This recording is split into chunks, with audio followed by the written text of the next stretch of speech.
I won't give you a gist. In 1967, the Nigerian Civil War was barely 3 months old, right? Nigerian soldiers advanced into Asaba, and the people of Asaba came out en masse to welcome them. They all wore white, carried green leaves, shouting, "One Nigeria, one Nigeria." But you see, days prior, the Biafran army, led by Joseph Achuzia, had blown up the Onisha Bridge, which meant the Nigerian soldiers not go fit easily advance into Onisha. This pissed off the soldiers in Asaba, and without authorization from the federal government in Lagos, they separated the men and the boys from the women. These people who were dressed up in white to receive them and welcome them, shouting, "One Nigeria," and they slaughtered all of them. One of the people killed in that exercise was the late Sidney Asiodu, who had represented Nigeria in the 1964 Tokyo Olympics.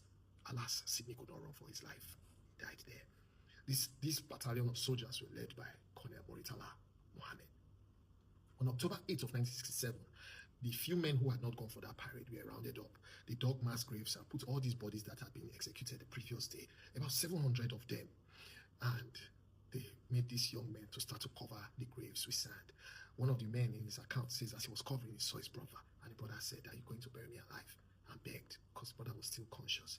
But the soldiers were standing by, barrels cocked, and said, "Listen, go ahead or you die." With tears in his eyes, he proceeded and buried his brother alive with the other dead bodies there. This is a sad history in Nigeria, but don't take my word for it. These are not my stories. You can go and check University of South Florida Digital Library, the Asaba Memorial Project. Type it, or you travel, go there, you see for yourself, or you can read Blood on the Niger by Ima Okocha. Everything I said is there. It's 58 years ago this happened. Today, I just say, make I share some history with you now. Peace.